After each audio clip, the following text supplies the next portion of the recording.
impacting your world and your sphere of contact with the investment of your personality. I decided that I would start as small as I can, whatever I have within me that can enable me produce value that everybody else can benefit from. So I began to start small.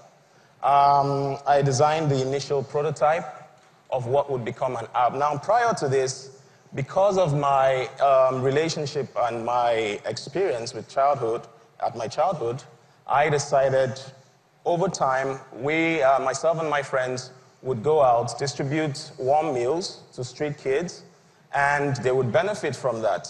And this continued over the years. And of course, I went to the university, I studied computer science, and it was just automatic that I would use technology to automate what I was already doing. It was quite a challenge at that time because I could either choose to take a regular job or I could pursue what God had placed in my spirit to do, what I was designed for, and also impact the lives of others while I was doing that. So, I created this app, and I didn't know where to start. I simply began talking to the retailers and the shops. Prior to that, in the process of distributing warm meals to kids, I realized that a particular store where my friend worked were throwing out food. So we walked up to them and said, hey, just before this thing expires on your shelf, why don't you give it to us? And we would drop it off with the street kids, and we can do this over and over again. And then you, on one hand, you don't need to throw away things. Us, on the other hand, are able to provide affordable food or provide food to the street urchins that we were doing. And that was how the whole concept came together of what Childberry is now. So in 2013, we started small. Now it's really very practical. You don't need to have $1 million, so much more. The little way you can start, that was how I started. Now this is my personal story that I'm sharing. And I would also like to share 3 key principles that helped me on this extraordinary journey. The first one I call the wellspring principle. It comes from the scripture that talks about out of your belly shall flow rivers of living waters. I realized that all I would ever require is on the inside. All I would ever require. Now, most times, people say so-and-so didn't help me. So-and-so, the government didn't do this. No. I came to the consciousness that all I would ever need is on the inside. And once this reality is clear to you, you'd be unshakable. So I looked within and thought to myself, all I would ever need is on the inside. So I set out on my journey, and it has been marvelous. The next principle that I hold dearly is the principle of the loose-hanging fruit. Not low-hanging fruit now, loose-hanging fruit. Why? At least if it's a tree, if it's high up there, it's not low, you can shake it, and the fruit will still fall. It doesn't need to be low. So the loose-hanging fruit principle talks about what have you readily available, whether skill, whether talent. Can you draw? Can you take a photograph? Can you code, in my case? What do you have already that can be turned into some kind of value? That's the first part of the loose-hanging fruit principle.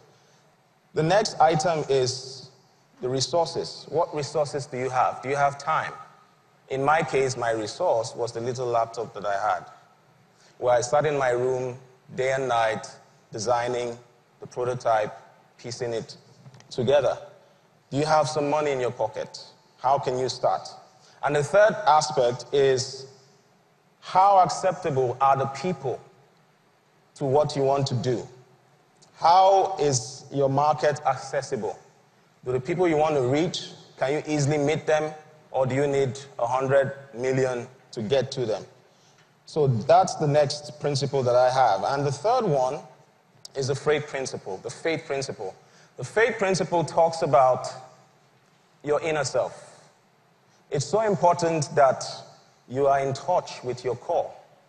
I am strong on my faith, and the times where things were very challenging, it was my faith that kept me together. Now, we all hear about how Steve Jobs was big on meditation, and all these people are big on yoga. You have to be in touch with your core. That way, you gather yourself in. So, this was the essence that propelled me, and I like to talk about the analogy of the hardware and the software. Your spirit is the software, and your outer physical body is the hardware. Now, if the two are not speaking to each other, it's not going to work. That's how important the inner self is. So, we continued our journey, and we've been able to reach over 20,000 families and households. This is from one of our outreaches with our partner organizations here in Lagos, actually called Pt.2 Community. And we're able to reach mainly widows, providing them affordable food for their nutrition needs.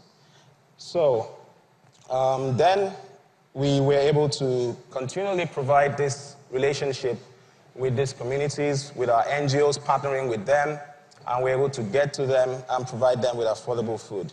I also just want to talk now about this mentality of creating value. I look on Twitter most times, and I find that a lot of people are complaining. There's so much complaint. There are people who talk about how they know the 10 things they need to do with the power sector. Oh, since I was born, it's always been the problem of power. It's always been, oh, no water. We have heard all of this over and over. That's why I don't talk about the problem. I identify the problem and then think of the solution. Too many people are complaining without doing much. So it is time for us to change course and begin to think about what solutions in our little way is possible. Every opportunity, every problem